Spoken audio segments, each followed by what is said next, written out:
listening to the Business Per Usual Show, a podcast for innovative entrepreneurs and professionals who want to stay ahead of the curve. I'm your host, Michelle Taylor, founder of a marketing and advertising agency specializing in crafting dynamic brands and scaling businesses.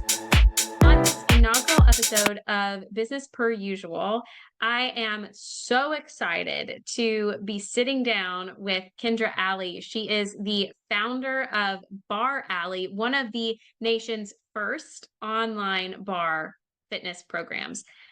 Kendra is an accomplished gymnast, a mother of 3 boys, and an inspiring business owner who has built not only an incredible business, but a thriving online community. So let's get right into it with Kendra Alley. Kendra, I'm so excited that you're here with us today. I cannot think of a better inaugural Business Per Usual podcast guest than you. For those listening, Kendra has built an incredible platform for fitness, health, and wellness. And that's obviously a very busy lane. But before we get into how she's carved out a space in such a busy place, I wanted to just hear a little bit more about the watershed moments in your life that really were the prologue before barreAlley. I wanted to be a stay-at-home mom. And I joke because barreAlley is getting ready to turn 8. And I joke all the time, like I never wanted a full-time job.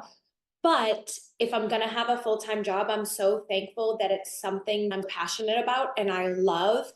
And it is still work. Even though you find something you love that you're passionate about, it becomes a big part of your life. And so it's still work, but I love it. That was my plan. I was going to be a stay-at-home mom. I wanted to teach group fitness. And that's the avenue I was going down. I did gymnastics all through college. I went to West Virginia University. There were 7 of us in my graduating class. And as we all started getting married, we all started having kids along the same time. I had fractured my back my junior year for the second time. I had to do low impact exercise. The team doctor was like, listen, you need to cut your losses and you have to stop being so aggressive because my body just couldn't handle it anymore. And he was like, you do not want to be pregnant and feel like this. I was like, oh my gosh, I'm 21. And he said, go and do yoga for 6 weeks and then come back, but you have to dedicate yourself because I couldn't do gymnastics. I just had to do low impact, zero resistance. And I was in so much pain. I was like, okay, I have nothing to lose. I like most days couldn't even get out of bed. So I signed up and I started doing yoga for 6 weeks. I went a few times a week. I still was kind of reluctant, but I could not believe that this is how my body should feel and how horrible my body was. I had no idea. I was a college athlete. Like, you're supposed to be in the best shape of your life. And of course you're fighting injuries all through that time. But once I started doing yoga, I couldn't get over my bones didn't hurt, my muscles. I was sore, but my muscles didn't ache. I felt a different type of fit. I was hooked within that first week. I started getting certified in all different types of formats, and barre came down, something new on the horizon. And one of our group fitness managers was like, you would be really good at that. And I was like, no, I'm a yoga girl. Like, I was loving that. And she paid for my certification. She was like, just get certified. And she knew me better than myself. I got certified. It changed my life. I felt so strong. And I had never worked so hard and felt so lifted. I was a changed person after all of that. And then I started having kids and I started doing this low impact exercise during that process. And my college teammates were like, what are you doing that we are not? Because they typically, gymnasts do CrossFit or something like that. It's a very natural progression of what we're used to in the high impact, high intensity. And I went the complete opposite direction. And they were like, why does your body look like that? Why are you not in pain? What's going on? And so I was teaching classes and I taught a class on Facebook Live for my 7 teammates, my graduating class. And I was so nervous. And this was like before Instagram and posting was cool and accepted. There were not, I guess there were influencers, but very little. And I was a nervous wreck. But most people who had known me on Facebook had followed my journey and saw my body change. I was always in shape. But if you know a college gymnast body, it's very different than a ballerina body. And I started to lean out. I started to look really long. Everybody wanted to know what was happening. And I was like, oh my gosh, I feel like I'm doing less. And you guys are noticing these changes in such a significant way. So I hosted a class on Facebook Live. At that time, barre was boutique only, no childcare, and really expensive. But people had heard of it, but they had never experienced it because most of us had young kids. If it was in the area, it was crazy expensive. I did a class online and I was a nervous wreck that somebody was going to stub their toe and sue me because online fitness really didn't exist. And I couldn't believe I was going to put it up for 24 hours because I was so nervous and I didn't want people to judge me for very long. I ended up keeping it up for, I think, 5 days because people just kept sharing it and commenting on it. They were like, hey, could we pay you money and you teach us? I was teaching group fitness and dragging 1 or 2 of my boys into the club, checking them into the child center, dragging myself up. With little kids, it's really hard to do anything efficiently, effectively. It took a lot of work to put them in the car, to bring them in, to check them in, to teach a 1-hour class. And I kept thinking, I'm getting paid to show up, and this is still really hard to show up for. Imagine the moms who are paying to make that happen. It just seemed counterproductive for me. So once people said, can we pay you and you just teach these videos, I was like, this could be a thing. And keep in mind, Peloton did not exist. Online fitness kind of existed on YouTube, and that was it. There were girls on Instagram posting like gym pictures, but there was no instruction back then. I looked at my husband, who was getting a lot of these calls and texts like, hey, could we pay your wife? And I was like, this would be ideal. I could do this during nap time. So I was nervous, but I was like, sure. And back then, they paid me through Venmo, and I would add them to a Facebook group. Inside that Facebook group, I would teach classes. You can only have so many minutes on Facebook at once. So then I would have to delete the class before I was allowed to put more on, which I still hold that mentality, because if you don't take that class, you'll lose it. And that is the motivation that works for a lot of people, because if you don't show up to a barre boutique studio at 9:30 for a 9:30 class, you'll never get that class back. So that's why now, 8 years later, we do new workouts every week. The goal is to do those workouts before they move on. And of course, we now have a library of 1,300 and things like that. So you don't technically lose them. But back in the day, I wasn't able to keep all of those classes up on Facebook. They would have 48 hours, that class would come down, a new one would come up. Lo and behold, barreAlley became a business. I don't want the pressure of pushing sales of a business on other people. I simply exist for people who are interested. It's hard to do because you don't grow as fast, but I think it has helped me stay authentic in my business. We have an app, a website, new classes every week, 1,300, a million different programs for prenatal, beginner, plus size. And I truly believe that I am here if you need me, but I'm not a pushy business. And I think that speaks to authenticity. That was perfect. And there were a couple things that I want to dig into a little more, because one thing I think is so unique is that a lot of business owners are in this same boat, to where you started your business in a very different market than you're operating your business now. When you Yeah. first had the inception of an idea, online fitness didn't even exist. You thought, okay, I could do a Facebook Live. And I'm sure that a full-time business was not on your horizon when you did that Facebook Live. And then even when you first transitioned it into a business and really did this pilot, it was like you said, people Venmoed you and you put them into a Facebook group, and it was a vastly different format than how you deliver your services now. I'm really curious as to be in a space where the model has shifted so much due to so many factors, right? Like you've got more people interested. There's the space just looks vastly different. Technology looks vastly different. Can you, and this might take a second, feel free to take a minute and chew on this, but think through those transition points of when you knew the business had to shift the model, especially if you can talk through what it looked like when you went from a Facebook group or a more informal model to more of the structure that you have now. What writing on the wall did you see that you had to make a big change? And then how did you decide, go through that decision making process of what changes to make? Because I think a lot of people are in that boat of, I know I have to make shifts. The market has changed, but they're not sure of what steps to take and how to make those decisions. I never forecast what I'm going to do to change for the future of the business. All I do is listen to my customers.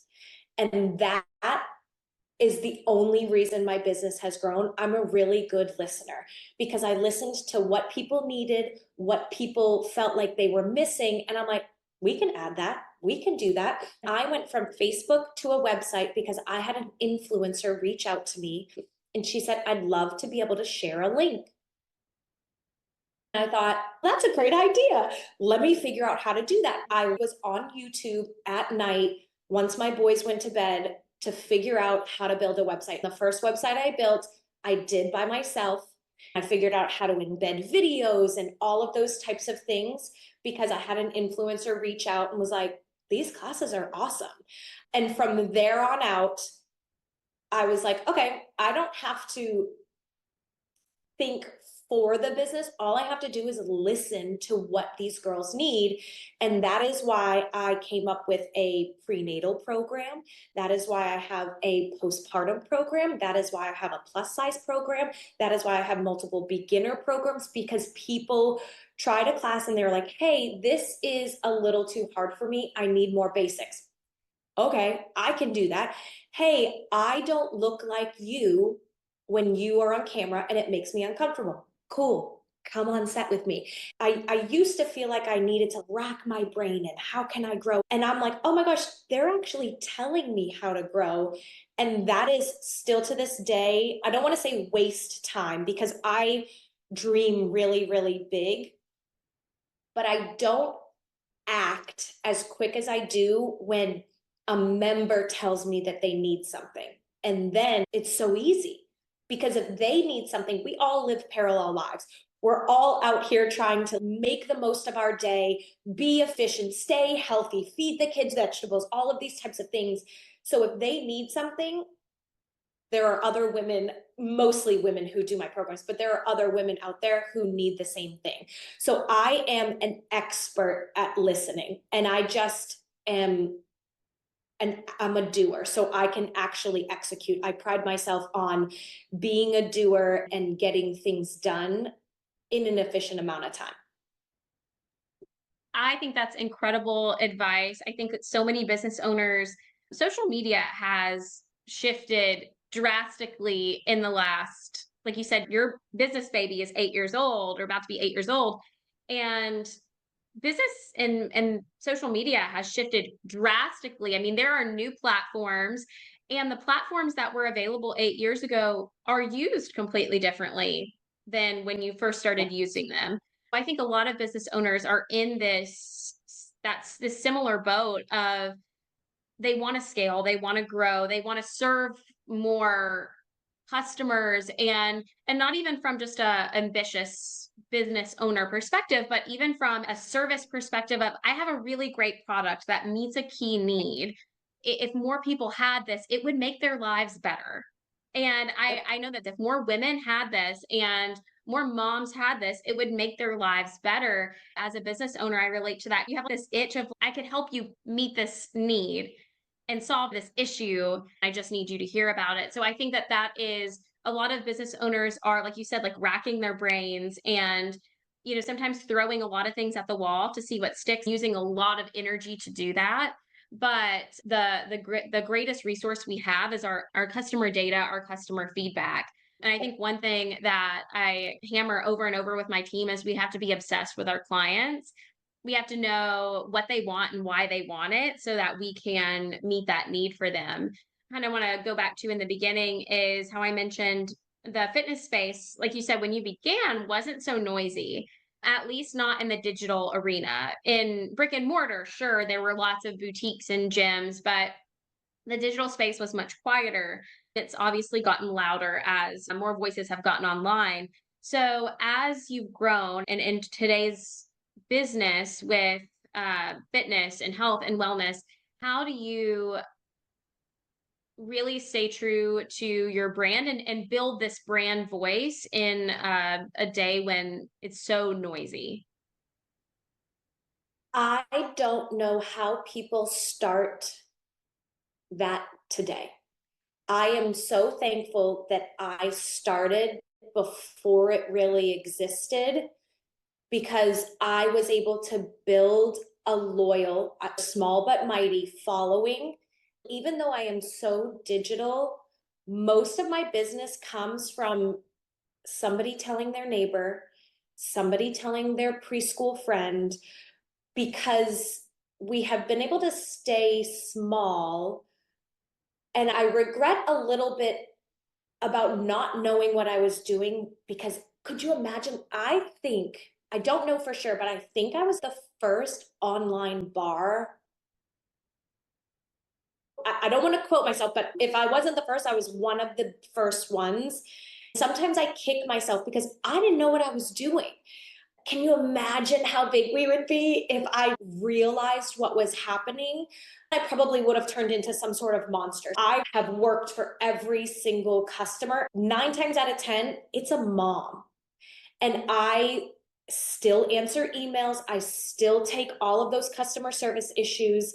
And that is, I can't see these women every day as if they were coming into my studio, but talk to them. My DMs are the most important part of my day because we are friends. I don't even know what their face looks like, or they probably don't even know that it's me responding and they think it might be Nicolette who works for me. Those are my people. They are my girls. I will do anything I can in the digital space. We can manipulate a lot of things. So it doesn't have to be one product serves all.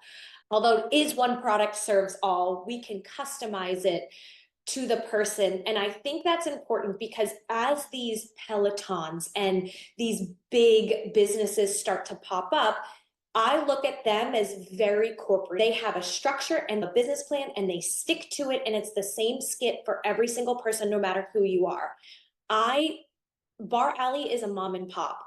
And so if somebody can't afford a $40 subscription, but they can afford a 25, guess what? They're getting a coupon code. Those are the ways that I feel that I can meet them where they are. And I'm not this huge corporate, these people don't have names or faces. I'm just a mom trying to do what I love and share it. And if people love what I'm doing and they just need a little tweak to it, we will make that happen same day, no questions asked. And I think that is how I've been able to stay in existence for so long, because it's not, because now they're a dime a dozen. If you don't like this one, you cancel your subscription, you go join something else. And a lot of them are $5. And so you can have a couple going on and you might not ever even use it. I look at this a lot differently because if you're not utilizing it, it shouldn't exist in your world. So I come from a different line of passion and none of that has to do with money. My husband might challenge me on this a little bit, but if I have to focus on a dollar amount, I don't want to do it because it takes the fun out of it. It makes it way too stressful and I don't want to play that game. So I'm not as big as these other ones, even though I've been around a lot longer. But there's a lot of integrity in barreAlley, which I am proud to have as a little badge, as opposed to just throwing something out there. I think you hit it on the head when because one of the things that really sticks out to me the most about your brand, and it's so funny that I followed you way back, and then we found out that I know your brother, and then I've ironically stayed at your family home at at one Yeah. point. It's wild. It was really crazy, and that's probably a story for another day. But one thing that really has stuck out to me, and like I said, I followed you before I knew we had any connection. More so, like you said, you were a pioneer in the space, but even as the space became very crowded, your authenticity on social media and having a well-rounded brand that is your passion for barre and delivering these services and value to moms particularly, but also you share other components of your life that speak to the mom, whether it's in home decor, it's in parenting, fashion, and mom style. I think your social media presence is so well rounded and it's so authentically you. If you can speak to how you balance sharing on social media and deciding what you lead with when sharing your life and as it relates to your business. It's interesting, the less I share about barreAlley, the more subscribers we get. And we have tested that theory because I'm like, why is it that I get more signups for a fitness platform when I show my newly painted bedroom? It's crazy. And so if you've ever noticed, I don't push the workout stuff nearly as much as I talk about what my kids are doing, what my house is, because I have other interests and focuses compared to a 30-minute workout every day. That is such a small part of our day as a business owner, as a mother. And so I share what I want to share. My full-time employee, she would love for me to have some structure. It takes the fun out of it for me. I don't want this to feel like a business. I want it to feel like I'm sharing things I want to share with my friends because we're all living parallel lives. And so if this works for me and my kids, I just want to tell you about it because it might relate to you. And I struggle with growing a brand and having that mentality because nobody wants to hear that I want to share what I want to share when I want to share it. I'll go nuts if that's just how I flow. There is a flow and a structure to what I do, but sometimes it's not. We learn analytics on Tuesdays, Wednesdays, and Thursdays. Nobody who is online looking for barreAlley cares what's happening on Tuesday, Wednesdays, and Thursdays. So guess what? I don't stress out about it on Tuesday, Wednesdays, and Thursdays. So I've learned Sunday nights, Monday nights are when people draw their attention towards things. And then if I've got something going on those days, I'm like, well, this lines up perfectly. And then I can share things. It was a natural shift becoming an influencer. Although I have this barreAlley fitness platform, people want to know what supplements I'm taking. People want to know how I'm squeezing a workout in between sports and camps and schools for my boys. And so the influencer side of things, I've started to lean into that more this year because that's the stuff that makes a mom's life easier. How to be efficient, how to be effective, what snacks to grab on the go, what are we doing in carpool, those types of things. So it just makes sense because really what I'm sharing is the chaos of the day, trying to be all of these things at once. If I've found something that makes me more efficient or effective, I'm sharing it with my mom friends because that's what we're supposed to do. You guys deserve to know what works and what's effective because now you don't have to worry about researching all of that because you know I have done that extensively. Well, I love that some of our clients are going to listen to this and they're going to be like, okay, because you just proved a point that I hit on with them a lot. It is that when you're in a crowded space, the thing that makes your business different is you. A great example, and I think this goes right with what you're saying, is I was working with an author client recently, and she wrote an incredible YA series and it was published and doing fairly well, but just not what they had anticipated it to do. So we were looking at marketing her personal brand and her brand across social media channels. She's got great numbers of a following. And she's like, why is this not converting to sales? She was posting really creative content about the book, about the plot. And I said, you wrote a great book, but you're posting about the book way too much. It's just the book all the time. It's a constant sell. She was like, how am I supposed to get them excited to buy the book if I don't post about the book? I said, people have followed you. You've built this great following because of you and your story. Look at your niche. People were so enthralled with her writing process. She had it laid out clearly, the steps in the process to write a novel. And people that were wanting to write a novel followed her for that. But she's like, why are people not buying this book? And so I said, lean into the parts of your life that are, of course, you're going to talk about the book organically, but lean into the parts of your life that are you and are uniquely you. And so she started posting more about her process to writing the third book and less about the plot itself. Inevitably, her sales took off after she focused on the keyboards that she likes, her at home coffee routine, her writing setup, and the things she loves in her writer's room. That's when the sales of her book took off. When you're in such a crowded space, the difference is going to be you. If you're not just in a lane by yourself, which I don't really think anyone is now unless they've invented something completely unheard of.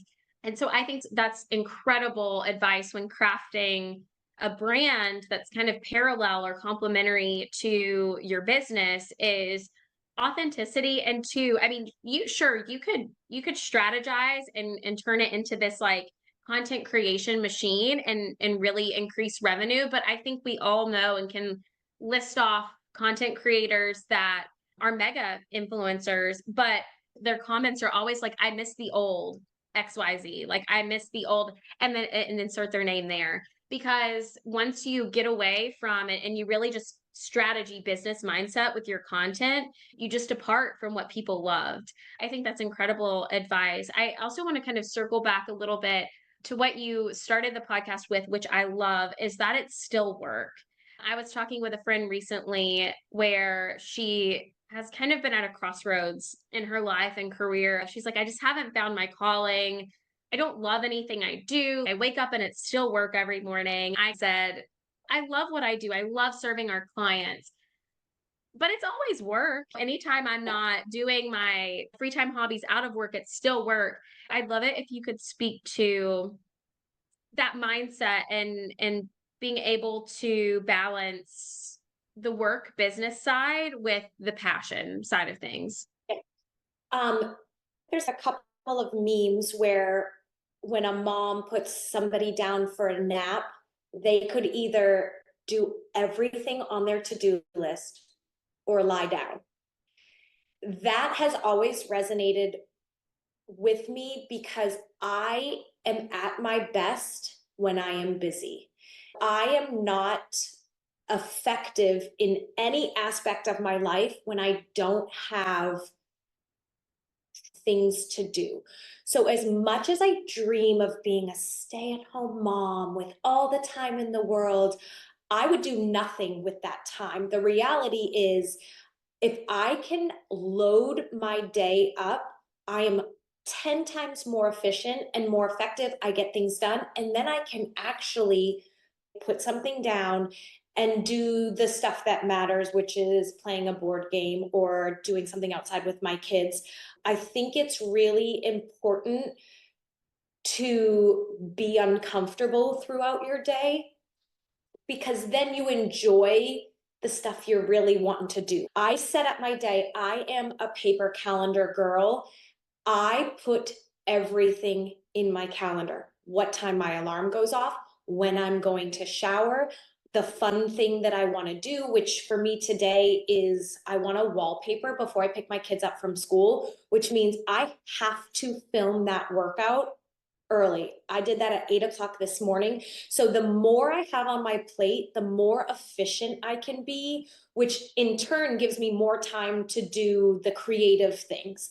Although my passion became my job, because I loved barre so much and because it transformed my body, it became my business, and now it's no fun.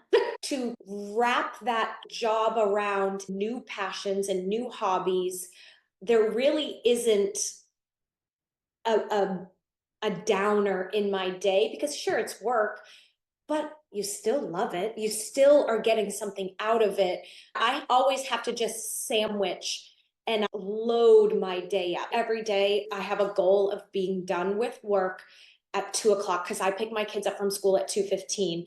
9 times out of 10, that never happens. But I try to be really efficient with that time so that I can have at least a small chunk of the day where I'm not thinking about the things I didn't accomplish, because that will eat me alive. That is so good. It goes back to what we were talking about you never know when you're sharing this more well-rounded presence of the authenticity of who you are. You also never know what's going to resonate with someone and really impact their life. When you were talking about schedules, this popped into my mind. I actually think that's how I started to find you. At some point, you had gotten, I think it was like a nail salon calendar, wasn't it? Am I Yep. making this up? Yeah. Yeah, like a nail salon because my one of my problems was I could never find a planner that was as nitty-gritty as I wanted. I was like, I want every 15 minutes. Like I'm responding to emails for 15 minutes. I'm driving to the store for 15 minutes and then I'm shopping for an hour. I'm very much a paper and pen and post-it notes girl. And that's something that stuck out in my mind. I got that same planner you linked off Yep. Amazon because I was like, oh, this is great. And like you said, it kind of perks people's ears up. I love that I think it very much parallels the conversation I had with this friend with which work is not a bad thing. And you do need contrast in your life. I think of my kids, my boys are 4 and 5, and they have such a charmed little life. They're constantly doing activities and we have fun, like pancake nights all the time. They live a very charmed, great little life. Just the other day, they were talking about, I can't remember what it was, and that we had to say no to. And they were like, we don't get to do anything fun. But when everything's fun all the time, it loses the sparkle, it loses the enjoyment and the fulfillment of it. And so just the concept that being a business owner is hard. There's a lot of just essentially pressure that comes with it. The buck stops with you, and you really have to figure out the problems, meet the needs, and wake up in the morning and film the classes no matter what. Like you said, it is still something you love, and it gives the contrast that you need for your life, for the hues of the colors to be brighter when you're doing the things like the Nerf battles with your kids or at the soccer games or meeting with a friend to have a great piece of pizza. I could keep this going all day. So I think the last topic before we let people know how to find you is if you were mentoring a business owner and you were giving them just a few tactical, practical things that they could do, like something they could do today to either grow their business or make their life better from your perspective and from your experience, what would those things be? My first, and I need to put it on a sweatshirt, consistency is a superpower. That goes for people who choose to move their body every day. The more you do it, the more it becomes a habit, the more efficient you get, the more results you see. I see that in my business as well.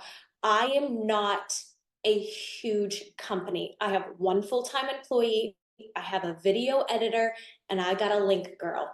We are very consistent. And although it feels monotonous and sometimes claustrophobic because I do the same thing every week, and that's going on 8 years, we have such a well-oiled machine that it is clockwork. My days are much more efficient because I am so micro about the things that need to be done every week. And I have learned through being able to lean on Nicolette, who became an intern of mine and then a full-time employee, that finding good people will change your life. And she is somebody that I can say something in passing, 3 days later it's done. And finding those people and not letting them go, because she was getting ready to graduate from college and I was like, I can't afford you. And she's like, what if you could? What would it look like if we could make this work? I fought it for a long time because I was like, I can't sustain. I don't want to have the conversation with her that I can't continue and things like that. And I was so nervous to make that jump. I don't know how it came in my head, but I was able to justify it because I look at her as a reverse nanny. I can unload things onto her so that I can be with my kids and not have to do all of the barreAlley stuff and pay a babysitter. And so once that mentality shifted, is she's really opening up my day. It changed the tune for me that I had to pay a full-time employee to help me run the business. I don't know why I had such a block on making that commitment, but when I looked at it on what it would open up for me in the space and time for my family, it's a no-brainer. And so whatever shifts you kind of need to be more effective and efficient, make the leap. And you can always make changes and pivots. Once, if you have found good help, don't let them go because they are worth everything. And I want to say this because it's not a negative, but it is a reality when you own a business. I find myself feeling claustrophobic a lot. I own my business. I run my business. I'm not getting promoted. As a matter of fact, if I take a day off, we take 2 steps back. That is a really nerve-wracking position to be in because the business doesn't grow unless you are working your business. It can be really infuriating. It can feel claustrophobic is the best word I have for that. And you are allowed to step away from your business. Every time I felt like my back is against a wall, and I know that I'm there because I'm more times than once telling my husband, I just want to give it all up, and he'll kind of bring me back down to earth. But you're allowed to step away from your business if it's becoming more of a job than you would like it to be, where you don't feel like you're being creative. I will take like full weeks off and I won't film. I just become a student in my life. And that's where my best ideas have always come from, when I allow myself space away from running the day-to-day, the nitty-gritty stuff. Although it can feel like you're trapped, you're allowed to have a vacation. You're allowed to take a personal day, those types of things, because you're not in this corporate world where you kind of have that structure. It's really hard to give that to yourself. But I'm telling you, all of my good ideas have come from when I've stepped away for a period of time. I think all 3 of your answers really go together, because what allows you to step away is that consistency, and are those systems that you've put in place, that the business doesn't die when you step away for a day, for 3 days, for a week, for 2 weeks. I think that's a situation that a lot of business owners are finding themselves in now, is that if something happened to them tomorrow, the business is gone, if they need to take some time. And so it's this kind of, like you said, claustrophobic crushing pressure of, I have nowhere to go. I'm kind of backed into a corner. And so I think that is just such incredible advice. I think this whole conversation has been very motivating. I mean, now I'm just like thinking through, I hadn't allotted my time today to get out and move. So even I was thinking like, oh man, maybe over lunch I can go take a walk or whatever that is. But this has been so incredible. For anyone listening, you need to go follow Kendra. She has impeccable style. If you're watching this on YouTube, you can see her outfit, you can see her beautiful home, but she just shares so many really helpful things, whether it's business, life, otherwise. I would love, Kendra, before we wrap up today, if you can tell the people where to find you. And then if someone is wanting to try barreAlley for the first time, what should be their first experience with the fitness world? Yeah, I am at barreAlley on Instagram. You'll see barreAlley on Facebook. I have a TikTok presence. TikTok overwhelms me, and so I just don't go there. You can check us out in the App Store, barreAlley. You'll see barreAlley by Kendra on there, barrealley.com. And if you're new to movement, there are several beginner programs within the barreAlley platform. It's one subscription, and within that umbrella, there are many, many programs, many, many formats. And I would start with at beginner bar.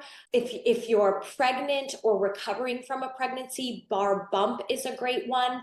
I always like to remind people, because most of my clients are moms, once postpartum, always postpartum. You are allowed to go back and do the 4th trimester workouts at any point. That stuff will never get old. Your body will always be able to utilize it. So 4th trimester within barre bump is a really good place to start, because core and pelvic floor and rebuilding your body after such a traumatic experience of labor and delivery is always important. That will never go away. I will go back to those basics. But yeah, there's a ton of classes. There are 1,300 classes, which I hesitate to say, but I'm proud that there are 1,300, but also that feels really overwhelming. There are different styles of classes, and you can sort them by time, by format, by program, by equipment. So you can narrow those down based on what you need. And if you don't know, DM me, because we will help you figure out where to start. This has been so great. I'm going to go back and re-listen to this myself whenever I need a minute of inspiration. Thank you for joining us today. You're welcome. Thank you for having me. That's a wrap on today's episode of the Business Per Usual show. If you enjoyed today's episode, be sure to subscribe and leave a review wherever you get your podcasts. Your feedback helps us reach more entrepreneurs and professionals like you. To stay up to date on the latest episodes and get exclusive bonus content, follow us on social at